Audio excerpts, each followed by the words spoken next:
இன்றைக்கி கடவுள் நம்மளுக்கு கொடுத்துருக்க வசனம் நாகும் 1:7.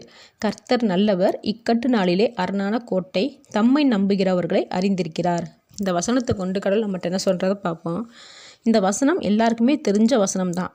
என்னதான் நம்ம மனப்பாடமாக இந்த வசனத்தை நம்ம சொன்னாலும் இந்த வசனத்தின்படி நம்ம நடந்தால் தான் உண்மையிலேயே முழு மனதார தியானிக்கிறோம்னு அர்த்தமாகும். நாம் நினைப்போம் நாங்கள் கடவுளை தான் நம்பி இருக்கோம்னு. எல்லாம் சரிதான். ஆனால் எது வரைக்கும் நம்ம நம்பி இருக்கோம்ன்றதான் நம்ம கவனிக்க வேண்டிய ஒன்று. தேவன் சொல்கிறாரு, நான் கோட்டை தான், நல்லவர் தான். ஆனால் எவ்வளவு கஷ்டங்கள் வந்தாலும் சோர்ந்து போகாமல் புலம்பாமல் என் மேலே யார் நம்பிக்கை வச்சு காத்துக்கிட்டு இருக்காங்களோ அவங்களுக்கு நான் அரணான கோட்டையுமானவர், நல்லவர் அப்படின்றத சொல்கிறாரு. அப்படிப்பட்டவங்கள நான் அறிந்திருக்கிறேன் அப்படின்றத சொல்கிறாரு. அப்போ நம்ம எவ்வளவு தூரம் நம்பிக்கையோடு நம்ம கர்த்தருக்கு காத்துக்கிட்டு இருக்கோம் அப்படின்றத நம்ம சிந்திச்சு பார்க்கணும். நாமளும் நம்மளோட கஷ்ட காலங்களில் கடவுளேன்னு சொல்கிறோம். வேதனையோடு ரொம்ப பாவமாக கண்ணீர் வடிக்கிறோம். தேவன் கொஞ்சம் தாமதிக்கும் போது கொஞ்ச நாளில் அந்த கண்ணீரை தேவன்கிட்ட கோபத்தோடு வடிக்க ஆரம்பிக்கிறோம்.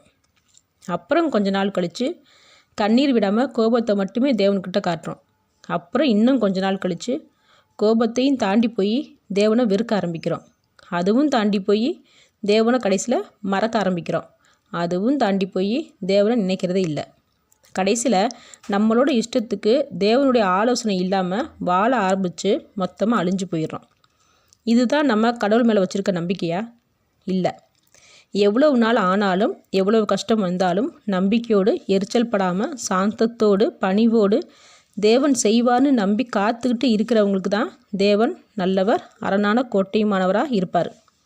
இப்படி நம்ம இருக்கும்போது நம்மளோட தேவைகளையும் கஷ்டத்தையும் சரி கட்டுறவராக சரி செய்கிறவராக இருப்பார். ஆமேன்.